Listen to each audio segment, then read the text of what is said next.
November 2nd, 1990, Howard Avenue, Windsor, Ontario. The last shift walked out. No ceremony, no speeches. Just 450 men and women pulling on their coats in the gray November cold, stepping through a gate that would never open for them again.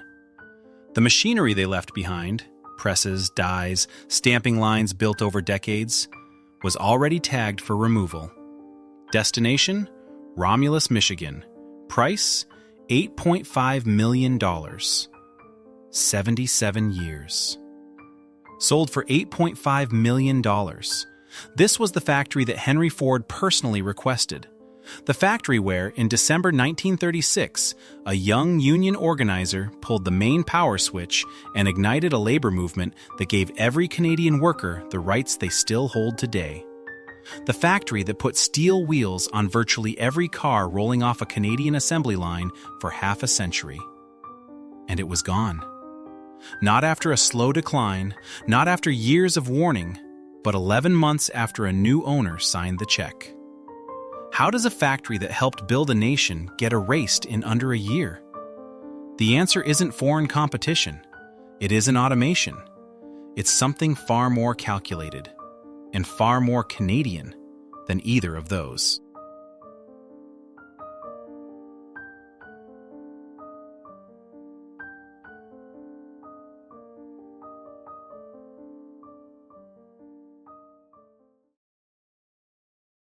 In 1910, Henry Ford had a problem.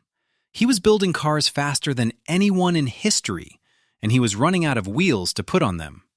He needed a supplier he could trust, someone close enough to Detroit to keep pace with the Rouge, but operating under Canadian tariff rules that made cross-border importing expensive. He turned to a Detroit wheelmaker named John Kelsey and made him a simple proposition. Set up on the Canadian side of the river, and Ford would be his first customer. Kelsey didn't hesitate. In November 1913, the Kelsey Wheel Company opened its doors on Howard Avenue in Windsor, Ontario, a short drive from the Ambassador Bridge, directly across the river from the city that was becoming the automotive capital of the world. The location was not accidental. Windsor was, in every practical sense, Detroit's Canadian shadow. The same industry, the same labor pool, the same steel and stamping culture, separated by a river narrow enough to see across on a clear morning. The early years were straightforward and relentless.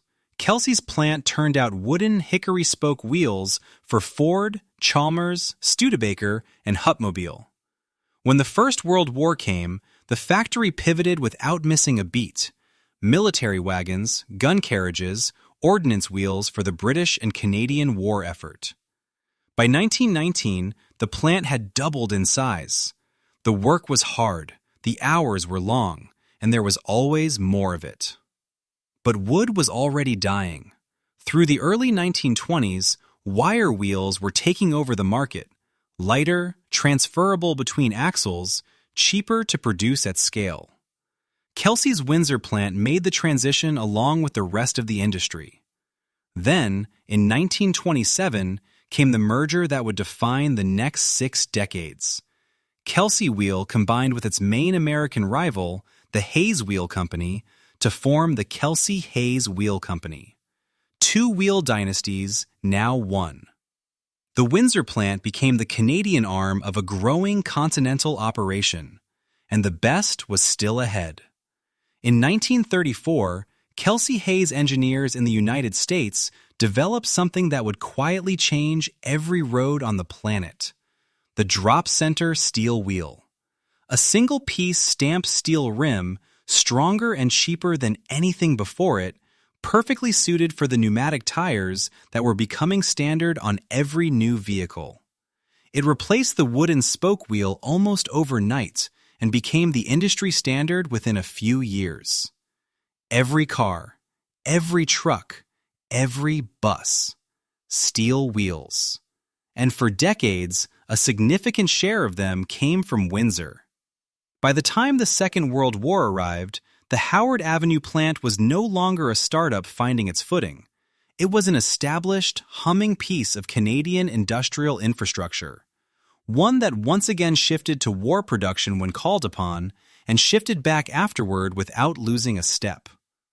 Windsor had built something real on Howard Avenue, something that employed families, anchored a neighborhood, and connected a mid-sized Canadian border city to the economic engine of the continent. What no one could have predicted in those early years, least of all Henry Ford, who simply needed wheels, was that this factory was about to become the site of something far more consequential than anything it ever manufactured. By the 1950s, Kelsey-Hayes Windsor had settled into a rhythm that felt, to everyone who worked there, like it could last forever. The post-war boom was real, and it was enormous. Canadian families were buying cars at a rate the country had never seen. Ford, GM, and Chrysler were running their Canadian assembly plants at full capacity. Windsor, Oshawa, St. Thomas, Oakville. And every one of those cars needed wheels.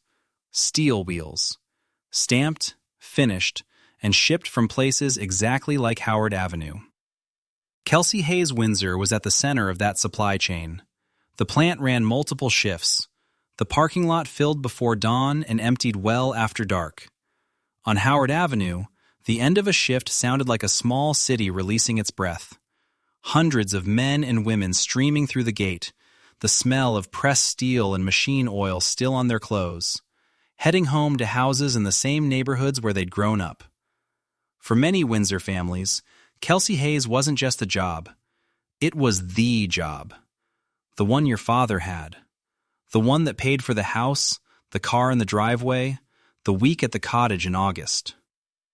A man could start on the floor straight out of high school and retire 30 years later with a pension, benefits, and enough left over to help his kids get started. That wasn't a fantasy in Windsor in the 1950s and 1960s. That was Tuesday. The plant itself kept growing to meet demand. In 1964, Kelsey-Hayes acquired additional land on both sides of the original Howard Avenue site. Parcels purchased from Matthews Lumber to the east and Windsor Ice and Coal to the south, and expanded the facility significantly. New buildings went up. New lines were added.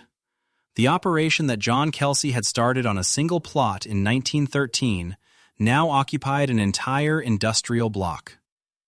On the broader corporate level, Kelsey-Hayes was becoming one of the most technically sophisticated automotive suppliers in North America.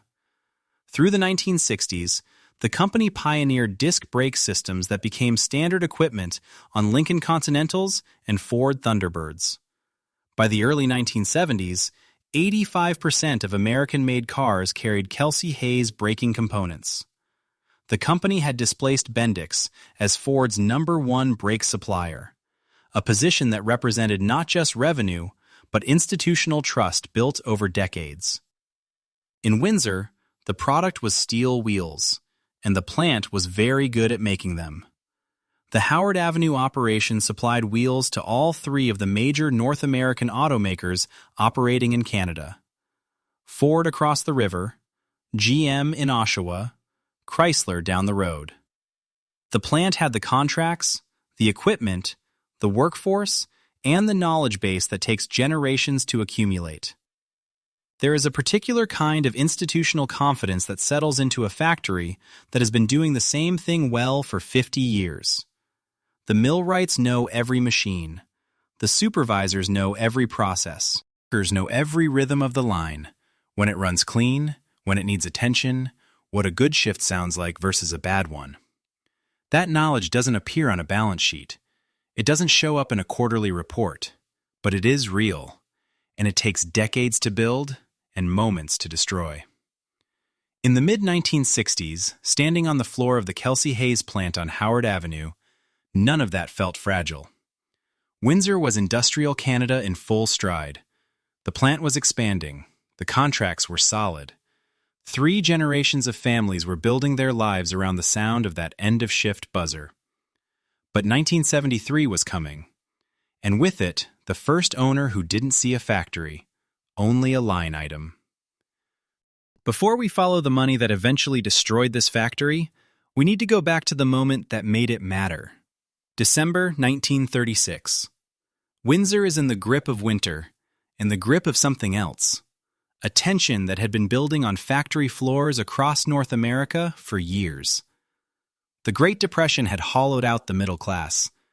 Workers in the auto industry were earning poverty wages, working at speeds that cost them fingers, hands, and occasionally their lives. With no union, no seniority, no recourse. If a foreman didn't like your face, you were out by noon. If the line sped up and you couldn't keep pace, that was your problem. At the Kelsey-Hayes plant in Detroit, the American sister operation to Windsor, conditions had reached a breaking point. The assembly line in Department 49 ran so fast that workers were losing limbs trying to keep up. Complaints went nowhere. Grievances disappeared. Management held every card. Into this situation stepped two brothers from a working-class family in Wheeling, West Virginia. Walter Reuther was 29 years old, recently fired from Ford for his union activities, and newly elected president of UAW Local 174 on Detroit's west side. His brother Victor worked inside the Kelsey-Hayes plant. Together, they identified Kelsey-Hayes as their first major target. Not because it was the biggest, but because it was exactly the right size. Large enough to matter, small enough to organize. And critically, its brake drums and wheels supplied directly to the Ford Rouge complex, which meant a shutdown at Kelsey-Hayes would cripple Ford within days. The Reuthers were precise, patient, and methodical. They spent months building a network of trusted workers inside the plant, signing up members quietly, identifying the foremen who were watched, and the corners where conversations could happen without being reported to management. Company spies were everywhere, so every detail of the plan was kept to a small circle. Even the date was a secret until the last possible moment. The signal they chose was deceptively simple. A young woman on the line would pretend to faint. That was it. When she went down, Victor Reuther would move. December 10th, 1936. 20 minutes before the end of the first shift, she fell.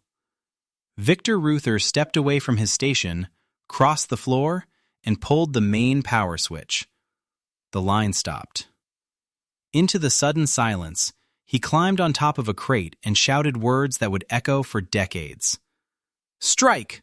We've had enough of this speed up!" For a moment, nothing happened. Then everything happened at once.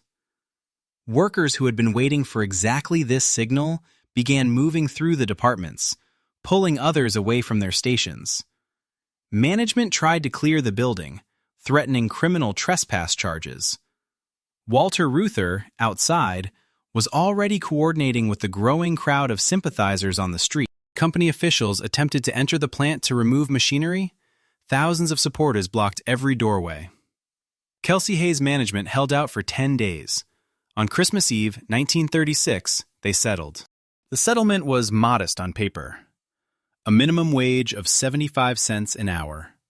A shop steward system. A seniority structure that governed layoffs and recalls. A 20% reduction in line speed. By the standards of what unions would eventually win for workers, it was a starting point, not a destination. But what happened next was anything but modest. Within 10 days of the settlement, UAW Local 174 grew from 78 members to 3,000. The phones at the Union Hall rang around the clock. Factory after factory across Detroit's west side was calling in.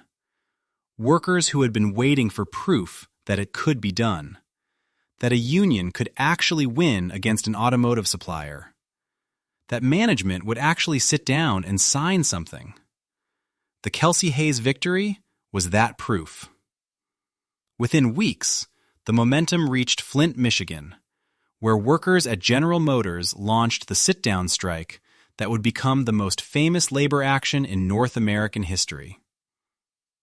Victor Reuther left Windsor immediately after the settlement and traveled to Flint, where he played a direct role in organizing the 44-day occupation of the GM plants. The Flint strike ended in February 1937 with GM recognizing the UAW, a seismic shift that reshaped the entire North American labor landscape. None of it happens without Kelsey-Hayes. And here is where the Windsor connection becomes something more than local history. Canada's first UAW Local 195, was chartered at Kelsey Wheel in Windsor on December 9, 1936, one day before the Detroit strike began. The two actions fed each other across the river, the organizing energy moving in both directions simultaneously. When the UAW eventually won recognition from Ford in Windsor in the 1940s, when Canadian workers secured pensions in 1950 and a guaranteed annual wage in 1955, when the rights that define Canadian industrial employment to this day were codified into contracts, the chain of causation runs directly back to the floor of the Kelsey-Hayes plant on Howard Avenue. The workers who stood at those stamping presses every day were not just making wheels. They were, without quite knowing it, building the architecture of the Canadian middle class. That is what made what happened in 1990 something more than a plant closure. A corporation can close a factory. It happens every year, in every industrial country on Earth. Lines move, markets shift, capacity gets consolidated. That is the arithmetic of manufacturing. But there is a different quality to losing a place that carried this kind of weight. The Kelsey-Hayes plant on Howard Avenue was not simply a building where steel was pressed into circles. It was the place where Canadian workers first proved, in the coldest week of December 1936, that they had the right to stand up. 54 years later, a corporation that had been rescued by Canadian taxpayers would decide that the building, the history, and the 450 people still working inside it were worth exactly $8.5 million. The price of the equipment loaded onto trucks and driven south. But before that final accounting, there were decades of warning signs that almost no one in Windsor wanted to see. The first arrived in 1973. It came wearing a suit and carrying a briefcase, the way these things always do. In 1973, Kelsey-Hayes was acquired by Varity Corporation. To most people in Windsor, the name meant nothing. Varity was a Detroit-based manufacturer of truck trailers, a large, profitable conglomerate with interests spread across the transportation industry. It had the financial muscle to absorb Kelsey-Hayes without difficulty. And on the surface, the acquisition looked like stability. A strong parent company, deep pockets, institutional backing. What it actually represented was something Windsor workers would come to understand only in retrospect. The moment Kelsey-Hayes stopped being a wheel company and became a portfolio asset. There is a fundamental difference between a company that makes things and a conglomerate that owns companies that make things. The first kind of organization measures its success by the quality of what comes off the line, the reliability of its contracts, the depth of its workforce knowledge. The second kind measures success by return on capital. And when a division stops delivering adequate returns, the response is not to invest and improve. The response is to restructure, reduce, or remove. Varity did not set out to destroy Kelsey-Hayes Windsor. That is important to say clearly. The acquisition was a business decision made in a period when conglomerate expansion was standard corporate strategy across North America. Buy established companies, consolidate operations, extract efficiencies. It was the dominant management philosophy of the era, taught in business schools from Toronto to Chicago. And Varity was simply doing what every large corporation was doing in 1973. But good intentions and good outcomes are not the same thing. Almost immediately, the federal regulatory machinery began to grind. The United States Federal Trade Commission examined the Varity acquisition of Kelsey-Hayes and arrived at an uncomfortable conclusion. The combined entity controlled too much of the market in three specific product lines: heavy-duty wheels, anti-skid braking devices, truck trailers. In each of these categories, the merger had reduced effective competition to a point that concerned regulators. In 1978, the FTC ruled that Fruehauf's ownership of Kelsey-Hayes violated American antitrust law in those three areas and ordered divestiture. What followed was years of legal proceedings, appeals, counterfilings, negotiated settlements that consumed executive attention, drained resources, and created a persistent cloud of uncertainty over the entire Kelsey-Hayes operation. For the workers on the floor in Windsor, none of this was directly visible.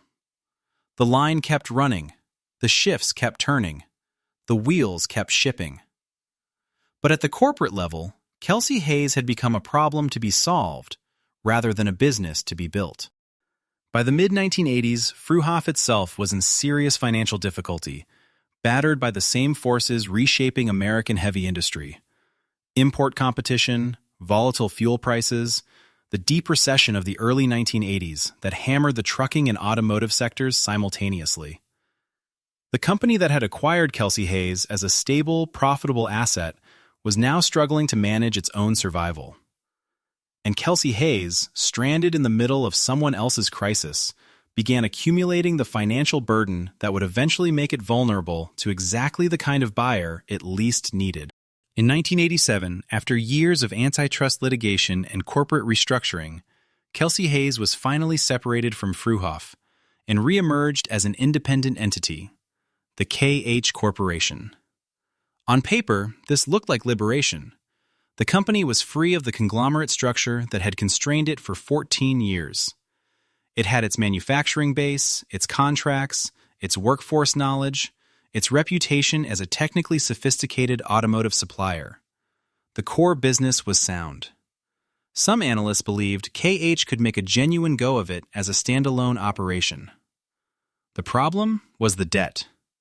14 years inside a struggling conglomerate, followed by years of costly antitrust litigation, had left KH Corporation carrying more than $600 million in accumulated obligations.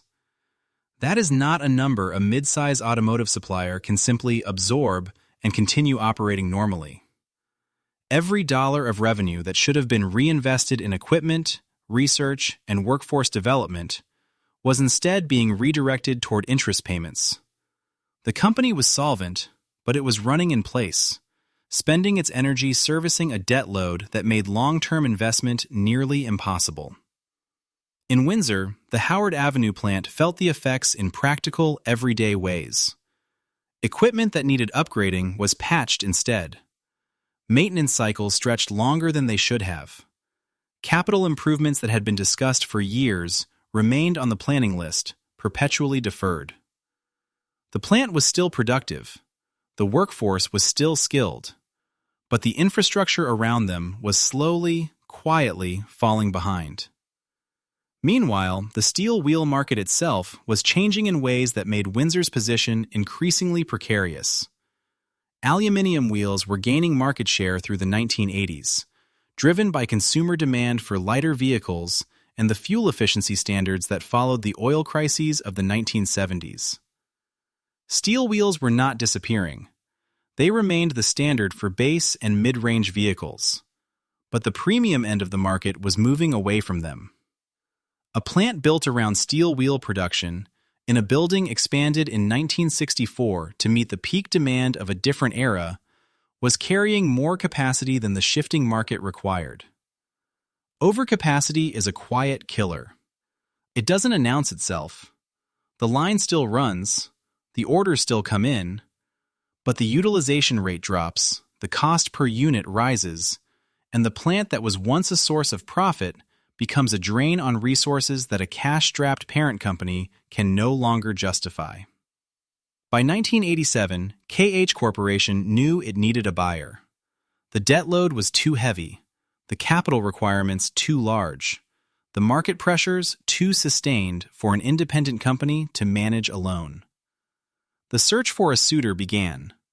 What they found, or more precisely, what found them, was a Canadian company that looked, from the outside, like exactly the kind of deep-pocketed, strategically minded owner that Kelsey-Hayes needed. It's called Varity Corporation, and its relationship with Canada was already one of the most complicated and contested in the country's corporate history. To understand what Varity Corporation was, you need to understand what it used to be, and what it owed. Massey Ferguson was one of the most recognizable names in Canadian industrial history. Founded in the mid-19th century, the company had grown into a global manufacturer of farm equipment, tractors, combines, harvesters, with operations on every inhabited continent and a brand name that Canadian farmers had trusted for generations. At its peak, Massey Ferguson was one of the largest agricultural equipment manufacturers in the world, a source of genuine national pride in a country that had always understood itself, at some level, as a nation built on the land. By the late 1970s, that pride had curdled into crisis. A combination of factors, collapsing commodity prices, rising interest rates, catastrophic losses in key markets, and a management structure that had failed to adapt to a rapidly changing global industry, drove Massey Ferguson to the edge of insolvency. The losses were staggering. The debt was existential. In 1980, the company's largest shareholder, the Argus Corporation, donated its shares to the employee pension plans and walked away. A move that said, more clearly than any press release, that the people closest to the company no longer believed it could survive. What followed was one of the most significant corporate bailouts in Canadian history. The Government of Canada and the Government of Ontario stepped in with a combined rescue package of $250 million, funded by Canadian taxpayers, structured to keep Massey Ferguson alive, operating, and headquartered in Canada. The conditions attached to that support were explicit. The company would maintain its Canadian operations, honor its obligations to Canadian workers, and remain a Canadian enterprise. Ottawa and Queen's Park were not simply writing a check. They were making a statement about what kind of country Canada was, one that stood behind its industrial institutions when they were in trouble. The workers in Windsor knew about the bailout. The workers in Brantford knew. The retirees drawing pensions from Massey Ferguson plants across Ontario knew. This was their money. Money collected from their paychecks, from their neighbors' paychecks, from the taxes paid by every working family in the country, being deployed to save a company that employed people like them. In 1986, Massey Ferguson was restructured and renamed Varity Corporation. The name was new. The obligations were supposed to remain. They did not. Almost immediately after the renaming, Varity's new leadership, under Chief Executive Victor Rice, began repositioning the company away from agricultural equipment and toward automotive components. The farm machinery divisions were sold off or shuttered. The corporate identity that had been built over a century was dismantled with remarkable speed. And then came the move that angered Canadian politicians and workers in equal measure. Varity packed up its head office and relocated to Buffalo, New York, directly violating the terms of the agreement under which Canadian governments had provided the $250 million rescue. The reaction in Canada was immediate and furious. Politicians in Ottawa and at Queen's Park condemned the move publicly. The word used most often in legislative debates and in newspaper editorials from Windsor to Vancouver was betrayal. A company that had been saved by Canadian public money had taken that money, restructured itself on Canadian terms, and then relocated to the United States the moment it was financially stable enough to do so. The $250 million that Canadian taxpayers had contributed to keep Massey Ferguson alive had effectively subsidized the creation of an American-headquartered corporation. No one was prosecuted. No money was recovered. The agreement, it turned out, had enforcement mechanisms that were either inadequate or never seriously pursued. Victor Rice and Varity Corporation moved to Buffalo, changed their stationery, and continued operating. From Buffalo, Rice executed the strategy he had been building toward all along. Varity would reinvent itself as an automotive components manufacturer. In 1986, the company acquired Dayton Walther, an American wheel and brake components producer. Then, in November 1989, came the defining transaction. Varity purchased the Kelsey-Hayes Corporation, Kelsey-Hayes, for $577 million in cash and securities. It was, by any measure, a significant acquisition. Kelsey-Hayes at the time of purchase had 21 manufacturing facilities, 12 in the United States, 4 in Canada, and 5 in Europe. Annual revenues of approximately $1 billion, a workforce of more than 7,400 employees, a reputation as the leading North American producer of electronically controlled anti-lock brake systems, technology that was becoming mandatory equipment on new vehicles, and represented the clearest growth opportunity in the entire automotive supply sector. The 4 Canadian plants included the Windsor operation on Howard Avenue, still producing steel wheels, still employing several hundred workers, still running on equipment and infrastructure that stretched back decades. From Varity's perspective in Buffalo, the acquisition of Kelsey-Hayes was a transformation. The company was no longer a struggling former farm equipment manufacturer trying to find its footing. It was now a serious automotive supplier with $1 billion revenue base and genuine technological leadership in anti-lock braking. Kelsey-Hayes' revenues alone accounted for nearly 1/3 of Varity's total income in fiscal year 1990. But a $1 billion revenue base built on $577 million in acquisition costs, layered on top of the existing debt that KH had been carrying since the Fruhoff years, created a financial structure under enormous pressure. The interest obligations alone were staggering. Every plant in the Kelsey-Hayes network needed to justify its existence not just as a productive facility, but as a sufficiently profitable one. Profitable enough to service the debt that now sat above it. Windsor made steel wheels. Steel wheels were a mature, low-margin, over-capacity product in 1989. The plant was old. The equipment needed investment.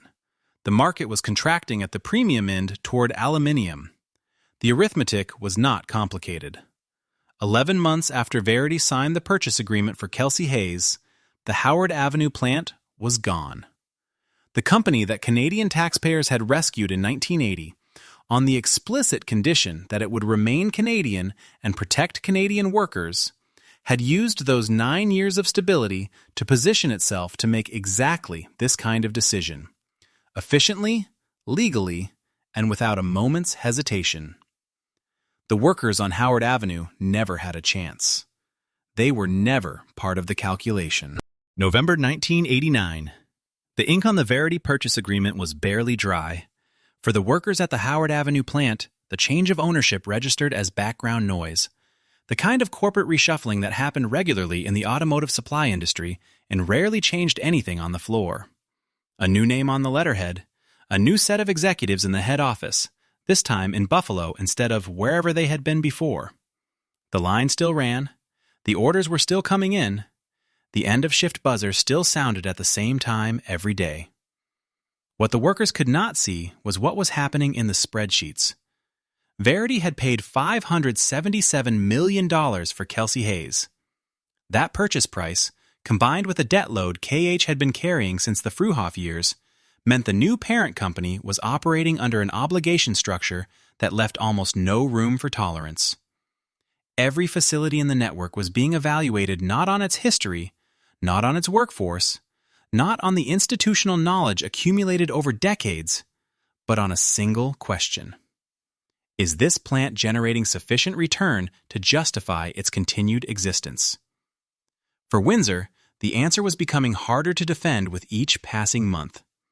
The global steel wheel market in 1989 and 1990 was experiencing exactly the kind of structural overcapacity that makes accountants reach for red pens. Too many plants across North America and Europe were chasing a market that was not growing. The major automakers were under intense pressure to reduce costs throughout their supply chains. And when a customer with the purchasing power of Ford or GM asks its suppliers to cut prices, the suppliers with the oldest equipment and the highest cost structures are the first to feel the squeeze. Howard Avenue had been built in 1913, expanded in 1964. The infrastructure was aging. The equipment, repeatedly deferred through the debt-laden Fruhoff years and the financially constrained KH independence period, had fallen behind what a competitive, low-cost steel wheel operation required. Retooling the Windsor plant to the standard needed to compete long-term would require capital investment that Varity, carrying its enormous debt load, was in no position to provide. Through the winter and spring of 1990, the internal reviews continued. The numbers kept pointing in the same direction. Windsor was not the only Kelsey-Hayes facility under scrutiny, but it was among the most vulnerable. A single-product operation in an aging building in a high-cost Canadian labor market, making a commodity product in a saturated global market. By midsummer 1990, the decision had effectively been made. What remained was the process of formalizing it, preparing the legal documentation, arranging the sale of the equipment, and determining the precise timing of the announcement. The workers on Howard Avenue went to work every morning through the summer and into the fall, unaware that the building they walked into each day had already been written off. That is perhaps the detail that stays with you longest, not the closure itself. Plant closures happen, and always have. But the gap between the moment a decision like this is made in a boardroom and the moment the people it affects are told. Months in this case. Months during which 450 people planned their lives, paid their mortgages, enrolled their children in school, made the 10,000 small decisions of ordinary existence, while somewhere in Buffalo, the paperwork was being prepared to end it. October 18th, 1990, a Thursday. Kelsey-Hayes Canada issued a press release at some point during the business day. It was 3 paragraphs long. It stated that the Windsor steel wheel manufacturing plant would be closed by November 2nd, 15 days away, citing grave operational problems and mounting losses due to significant overcapacity in the steel wheels manufacturing industry. It confirmed that all production machinery and equipment would be sold to the Kelsey-Hayes Company in Romulus, Michigan, for $8.5 million. It noted that Kelsey-Hayes Canada would continue operating its brake component divisions in Woodstock and St. Catharines. That was it. 3 paragraphs. 15 days. 77 years. Many of the 450 workers did not hear the news from their employer. They heard it the way people heard important news in 1990, on the radio, driving home from the shift that, had they known, would have felt very different. Some heard it from neighbors. Some heard it from family members who had caught the story on the afternoon news. The plant itself did not hold a meeting. There was no assembly, no address from management, no moment where the people whose working lives were about to end were told directly, face to face, that it was over. In the days that followed the announcement, the reality of what 15 days actually meant became clear. There was no negotiation. The union, Local 195, the same local that Victor Reuther's sit-down strike had founded 54 years earlier on this exact site, had no meaningful leverage. The decision had been made at a level far above the plant, in a corporate structure that stretched from Windsor to Romulus to Buffalo, and ultimately to the financial institutions holding Varity's debt. A local union in a mid-sized Canadian city had no mechanism to reverse an arithmetic conclusion reached by a billion-dollar corporation managing a $600 million debt obligation. What Local 195 could do, and did, was fight for the best possible severance and transition support for its members. That fight mattered to the people it helped, but it did not change the outcome. Meanwhile, the dismantling began. The millwrights, The skilled tradespeople who had spent years, in some cases decades, maintaining the machinery on the Howard Avenue floor were given the task of preparing their own plant for removal. They tagged the equipment. They disconnected the lines. They loaded onto trucks the presses and dies and stamping machinery that they knew better than anyone else alive. Machinery they had repaired at midnight and coaxed back to life on a Friday afternoon when a breakdown threatened to kill the shift's production numbers. They did this work with the professionalism that skilled tradespeople always bring to a job, because that is what you do when you have taken pride in your work your entire career. And then they drove home for the last time. The equipment went south to Romulus. The purchase orders, the existing contracts with Canadian automakers went with them. The institutional knowledge, the process expertise, the decades of accumulated understanding of how to run that particular operation, that went nowhere. It simply ceased to exist. By November 2nd, 1990, the Howard Avenue plant was empty. The railway spur line that had served Kelsey-Hayes for decades, the short branch that had also fed Champion Sparkplug and the other industrial operations that once made that stretch of Windsor hum, was torn up shortly after the closure. The tracks that had carried raw steel in and finished wheels out, that had connected Howard Avenue to the Continental Rail Network and through it to every assembly plant in Canada, were pulled from the ground and hauled away. Windsor had seen plant closures before. It would see more after. But there was something specific about this one, something in the combination of the history, the speed, the ownership chain, and the particular cruelty of the arithmetic that lodged itself in the city's memory in a way that purely economic events rarely do. A man whose father had spent 38 years on that floor, who had retired from Kelsey-Hayes and died at 66 in 1987, just 3 years before the closure, just short of seeing what became of the place that had defined his working life, said it as plainly as it can be said. His father never missed a day. 38 years. Not once. That was what the plant got from the people who worked there. What the people who worked there got, in the end, was 15 days' notice and a check for the equipment. The building didn't disappear. That is one of the quiet ironies of industrial closure. The physical structure outlasts the institution that gave it meaning, standing on the same ground, under the same roof, as a reminder that the site still exists, even when everything that made it significant does not. The 254,000 square foot facility on Howard Avenue was too large and too solid to simply sit empty for long. By 1992, less than 2 years after the last Kelsey-Hayes worker walked out, a new occupant had moved in. Varity Canada Limited, the Canadian division of a Michigan-based metal fabrication company, took over the building and began producing welded underbody components for the automotive industry. The customers were familiar names: Daimler Chrysler's Windsor minivan plant down the road, the Jeep Liberty plant in Toledo, the Bramalea assembly facility outside Toronto, and the Ford Kentucky truck plant across the border. The work was still automotive, the building was still full of metal and machinery and the sounds of industrial production. From the outside, on Howard Avenue, not much looked different. But the nature of what was happening inside had changed in ways that mattered. Kelsey-Hayes Windsor had been a Canadian operation with a century of institutional history. A company that had grown from a single plot of land, through 2 world wars, through the birth of the Canadian labor movement, into a major continental supplier with deep roots in the community around it.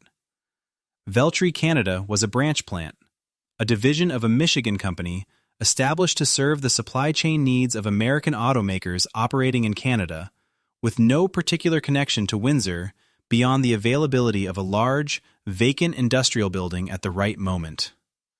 That distinction between an institution and a branch plant, between a company with history and a company with a lease, is not visible from the street. The trucks still back up to the loading docks. The workers still arrive for their shifts. The neighborhood still hears the sounds of manufacturing.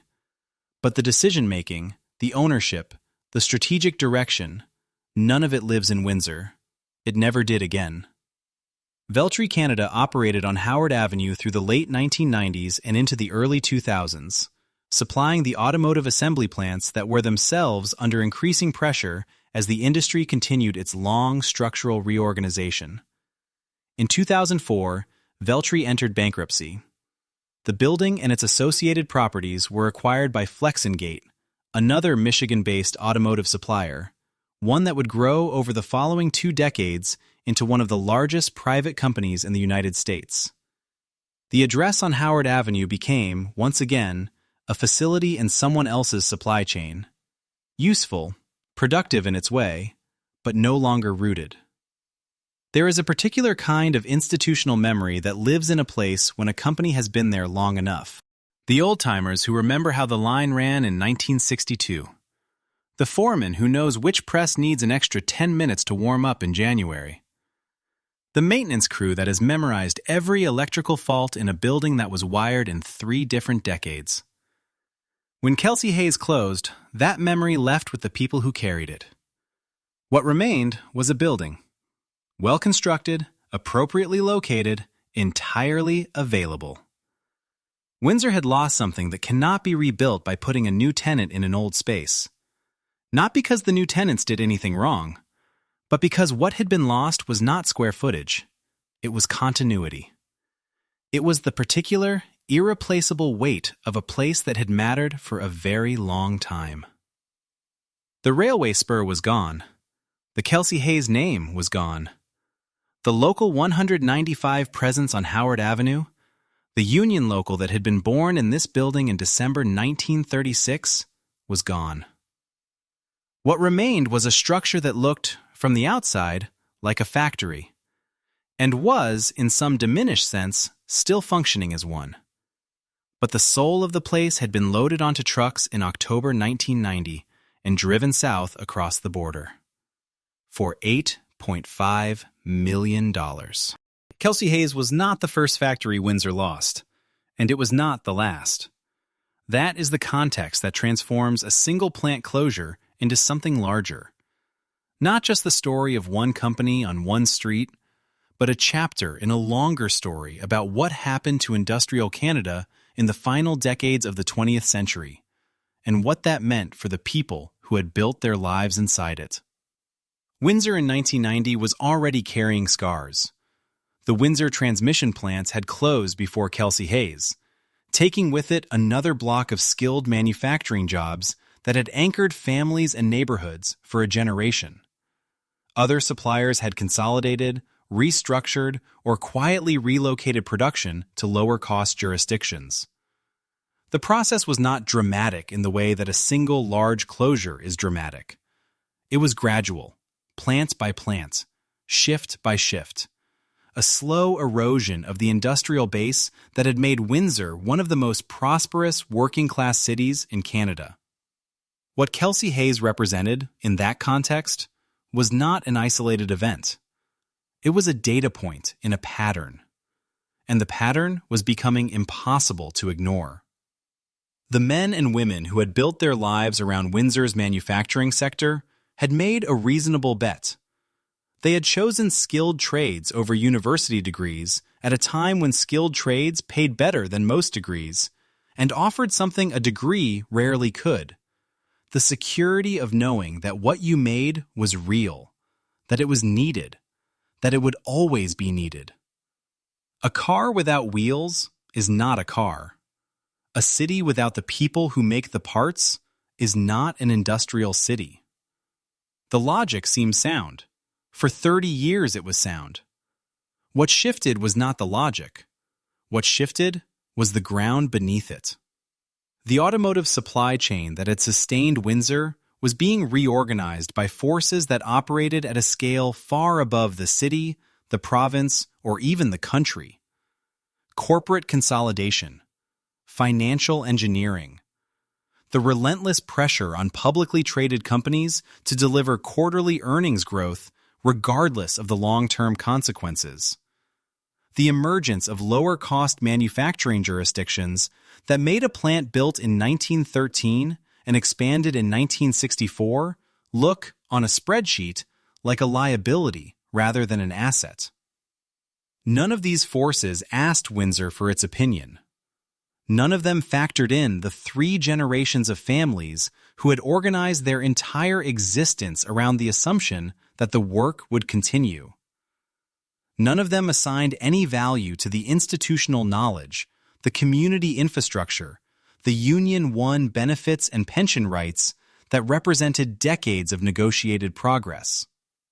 The human cost settled into Windsor slowly, the way these things do. It was not visible in a single statistic or a single moment. It was visible in the trajectories of individual lives. The millwright in his mid-50s, whose specific skills had no direct equivalent in the jobs that were available after the closure. The woman who had expected to work another decade before retiring, and instead found herself in a retraining program that prepared her for work that paid half what she had earned. The young man who had planned to follow his father into the plant, and instead left Windsor entirely, joining the quiet outmigration of working-age people that hollowed out industrial communities across Ontario through the 1990s. A son of a Kelsey-Hayes worker put it in terms that required no economic analysis. He had been raised to believe the world got better for the next generation. That was the promise. Not an extravagant promise, not a guarantee of wealth or ease, but the basic assurance that if you worked hard and stayed loyal, your children would have more opportunity than you did. What he saw instead, in Windsor in the years after 1990, was that promise quietly being withdrawn. Not announced, not debated, simply no longer available. The tragedy of Kelsey-Hayes is not only that it closed. Factories close. The tragedy is what its closure represented. The point at which the compact between a community and its industrial employers, a compact that had been built through struggle and negotiation and genuine mutual commitment over half a century, was revealed to be conditional, contingent, cancelable at 15 days' notice by a corporation in Buffalo that had itself been saved by the taxes of the people it was now leaving behind. Windsor recovered in the way that resilient cities do. The automotive sector continued to anchor the local economy. New investments arrived, new facilities opened, the city adapted. But adaptation is not the same as restoration. What Windsor lost in the closures of the late 1980s and early 1990s was not simply employment.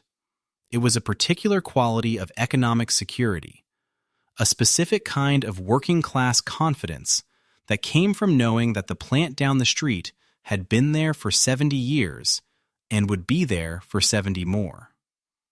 That confidence, once broken, does not fully return. The next generation of Windsor workers understood, in a way their parents had not been required to, that the ground could shift, that loyalty ran in one direction, that a corporation's relationship with a community lasted exactly as long as the numbers supported it. Kelsey-Hayes taught Windsor that lesson in 15 days. December 10th, 1936. Victor Reuther pulls the main switch on the floor of the Kelsey-Hayes plant in Detroit. The line stops. The silence lasts only a moment before the shouting begins, and in that moment, something shifts permanently in the relationship between workers and the corporations that employ them across North America. November 2nd, 1990. The line stops again. This time there is no shouting, no crowd gathering outside, no negotiation to come, just the sound of the last shift ending, and then nothing. 54 years separate those two moments. In between them, the factory on Howard Avenue outlasted 2 world wars, the Great Depression, the Korean War, the oil crises of the 1970s, the recession of the early 1980s, and 3 changes of corporate ownership. It survived everything that history threw at it. What it could not survive was 11 months inside a balance sheet managed from Buffalo by a corporation that owed its existence to Canadian taxpayers and chose to forget that debt the moment it became inconvenient. That is the irony that stays with you. Not the closure itself. As this documentary has tried to make clear, the economic logic behind the Windsor decision was not mysterious. Overcapacity, aging infrastructure, a mature, low-margin product in a consolidating market. These are the conditions under which plants close, and they were genuinely present on Howard Avenue in 1990. The closure was not an act of malice. It was an act of arithmetic. But arithmetic does not exist in a vacuum. The arithmetic that closed Kelsey-Hayes Windsor was performed by a company that had been rescued from insolvency by $250 million in Canadian public funds, on the explicit condition that it would remain Canadian and protect Canadian workers. That condition was discarded when it became inconvenient. The arithmetic was performed inside a financial structure built on $577 million in acquisition debt. Debt that made the Windsor plant not just marginal, but impossible before a single wheel was stamped in 1990. The arithmetic was performed on a factory whose workers had, 54 years earlier, done more to protect the rights of working people across this country than any single legislative act in Canadian labor history. None of that registered in the calculation. None of it was designed to. And that is precisely the point. The Kelsey-Hayes story is not, ultimately, a story about wheels. It is not even, at its core, a story about one factory in one city. It is a story about what happens when the people who make decisions about industrial communities are structurally insulated from the consequences of those decisions. The executives who signed the closure order in October 1990 did not live on Howard Avenue. They did not send their children to the schools that depended on the tax base those 450 jobs supported. They did not use the community services that working families fund. They experienced the closure as a line item moving from the liability column to the resolved column. And then they moved on to the next item on the agenda. The workers experienced it differently. The man whose father spent 38 years on that floor, who never missed a shift, who raised a family on those wages, who retired and died in 1987, believing he had left something solid for the people who came after him. That man's son is still in Windsor, still watching what happens to the city his father helped build, still asking, in the way that people who have witnessed this kind of thing always ask, whether the world was supposed to get better for the next generation. He was told it was. He was told that by the same culture, the same industrial compact, the same set of mutual obligations that the workers on Howard Avenue had fought to establish in December 1936. The idea that if you gave your working life to a place, that place had some reciprocal responsibility toward you. That the relationship was not purely transactional. That loyalty had a value that did not appear on a balance sheet, but was real nonetheless. The Kelsey-Hayes plant is gone. The UAW local that was born in its walls, Canada's first, Local 195, no longer meets on Howard Avenue. The railway spur is gone. The stamping lines are gone, long since absorbed into operations in Michigan. The institutional memory carried by the people who worked there is fading, as it always does, one generation at a time. What remains is the building, and the question. Not the question of whether the closure was legal, it was. Not the question of whether the economics were real, they were. But the deeper question, the one that Kelsey-Hayes Windsor forces into the open and leaves there without a comfortable answer. When a corporation has been saved by a community's money, employs a community's workers, occupies a community's land, and benefits from a community's infrastructure, what does it owe that community when the numbers stop working in its favor? In Windsor, in November 1990, the answer was 15 days' notice. The workers who built the UAW on this site believed the answer should be something more than that. They spent their working lives trying to make it so. Whether the next generation of workers, in Windsor, in every industrial city in this country, in every place where a factory has stood long enough to become part of what a community is, can hold corporations to a higher answer than 15 days, is perhaps the most important unresolved question that Kelsey-Hayes Windsor leaves behind. The line is stopped. The building is still there. The question remains open.